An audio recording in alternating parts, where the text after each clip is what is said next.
Good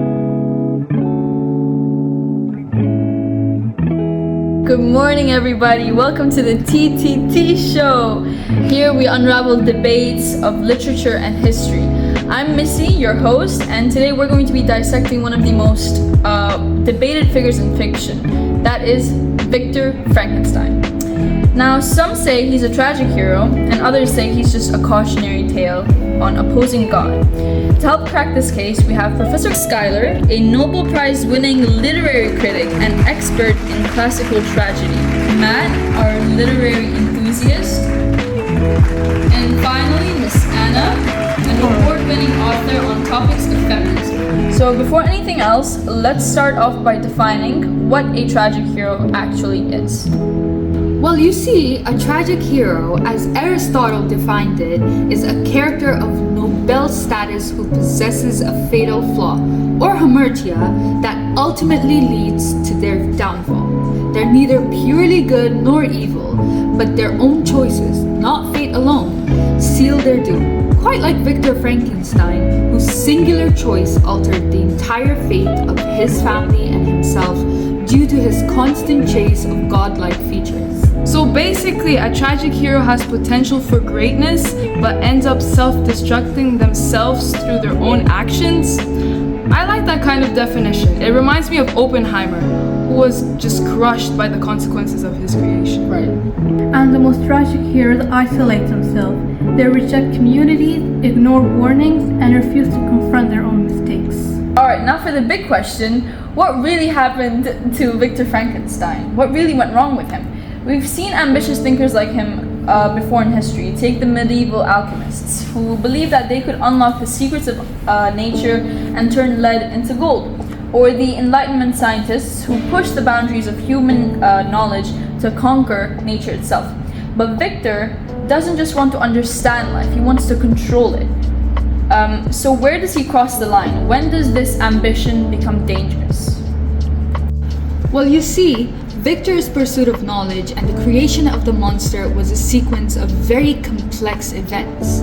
It was revealed in chapter 2 that Victor first discovered natural philosophy at the age of only 13 through Cornelius Agrippa, stating, "A new light seemed to dawn upon my mind." Thus, his flaw is not that he seek knowledge, we all do. It's rather that he pursued it without wisdom or restraint, despite his father's warnings.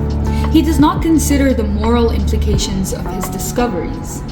Much like Icarus, whom Mary Shelley references often, I'm sure you guys have noticed, he flies too close to the sun and ends up chasing great destruction for his loved ones, including William, Justine, and even his mother.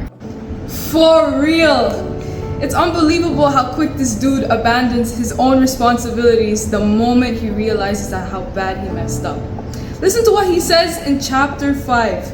"Now that I had finished, the beauty of the dream vanished, and breathless horror and disgust filled my heart." Like, are you serious? You wanna know what really went wrong with him? Is that he was too big for his boots, right? I guess so, right. Right. And I would love to touch up on a point that Professor Schuyler makes about Justine and Elizabeth later on. Well then, okay, what is it truly that makes him a tragic personality? His actions or the consequences? Because what if Frankenstein did take care of the creature? What if he had helped raise him? What if he did take care of him? Would he still be a tragic hero? Because my thoughts go back to the saying of the blade. Is it the one who makes the blade that is responsible for the blood it spills, or the one who uses it? That's a great point. Though it can be argued that the consequences of his actions led to tragedies, my belief is that his actions itself are what were bound for tragedy from the very beginning. In chapter 2, he says, "The world was to me a secret which I desired to divine." That's a powerful way of saying, I want to know what no one else does. It's an early warning. I'm sure we've all detected it. He doesn't seek knowledge for wisdom. He seems to seek it for power. The desire to divine suggests a godlike ambition, which is what ultimately destroys him and his family. His heroic pursuit ends up tragically, making him the ultimate tragic hero through his actions not simply the consequences itself. That's so tragic, and this is why I believe he should be called the villain. He seeks power for himself rather than sacrificing for others. And let's also not forget how he's drawn to alchemy, not modern science. He literally idolizes Cornelius Agrippa, who is basically a medieval mad scientist, and his ambition starts off so dumb and it just stays consistent. It's great. And let's not forget, Victor is obsessed with science, and most importantly, the concept of life and death. Shelley is subtly critiquing the male-dominant world of science. When Victor fails, it's women who suffer, his mother, Justine, Elizabeth. Alright, speaking of the female characters in this book, let's try and make this a little more interesting. Do you guys think it is Frankenstein who murdered Justine? Absolutely, his silence sealed her fate.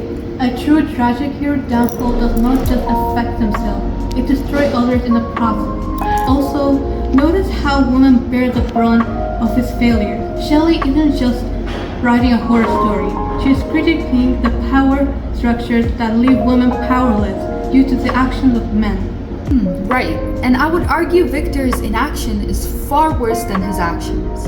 He states himself, 1,000 times rather would have confessed myself guilty of the crimes ascribed to Justine, but I was absent when it was committed, and such a declaration would have been considered as the ravings of a madman, and would not have exculpated her who suffered through me. Wow, I missed out on that.